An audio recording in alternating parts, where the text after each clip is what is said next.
പുഴയിൽ ഒരുപക്ഷെ ഏതെങ്കിലും തരത്തിൽ അദ്ദേഹം ഉണ്ടാകുമോ, അല്ലെങ്കിൽ ഇതിപ്പോൾ അർജുനുമായി ബന്ധപ്പെട്ട വിശദാംശങ്ങൾ, അദ്ദേഹത്തിന്റെ ലോറിയുടെ വിവരങ്ങൾ എന്നിവ ലഭിക്കുമോ എന്ന് സംബന്ധിച്ച തിരച്ചിലാണ് നടത്തുന്നത്. നമുക്കറിയാം ഇപ്പോഴും ശക്തമായിട്ടുള്ള മഴയുണ്ട്. ഏറ്റവും ഇപ്പോൾ അർജുൻ എവിടെയെന്ന ചോദ്യത്തിന് ഏറ്റവും വലിയ തടസ്സമായിട്ട് നിൽക്കുന്ന, അല്ലെങ്കിൽ അർജുനെ കണ്ടെത്തുന്നതുമായി ബന്ധപ്പെട്ട് ഏറ്റവും വലിയ തടസ്സം എന്ന് പറയുന്നത് ഈ പ്രതികൂല കാലാവസ്ഥയും ഈ ഭൂപ്രകൃതിയുമാണ്. നമുക്ക് ആ ദൃശ്യങ്ങളിൽ കാണാൻ സാധിക്കും.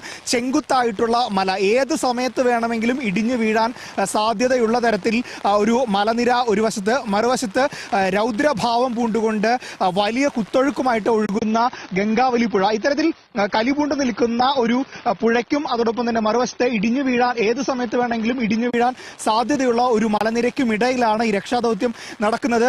അതുകൊണ്ട് തന്നെയാണ് വളരെ സങ്കീർണവും വളരെ ശ്രമകരവും ബുദ്ധിമുട്ടേറിയതുമായിട്ടുള്ള ഒരു രക്ഷാദൗത്യം ഇന്ന് 8ാം ദിവസം നടന്നുകൊണ്ടിരിക്കുകയാണ്. ഏറ്റവും പ്രധാനപ്പെട്ട ഒരു പ്രതിസന്ധി എന്ന് പറയുന്നത് ഈ പ്രതികൂല കാലാവസ്ഥ മൂലം പലപ്പോഴും രക്ഷാദൗത്യം പൂർണ്ണമായിട്ടും മുഴുസജ്ജമായിട്ട് മുന്നോട്ട് കൊണ്ടുപോകാനായിട്ട് സാധിക്കുന്നില്ല. നമുക്കിപ്പോൾ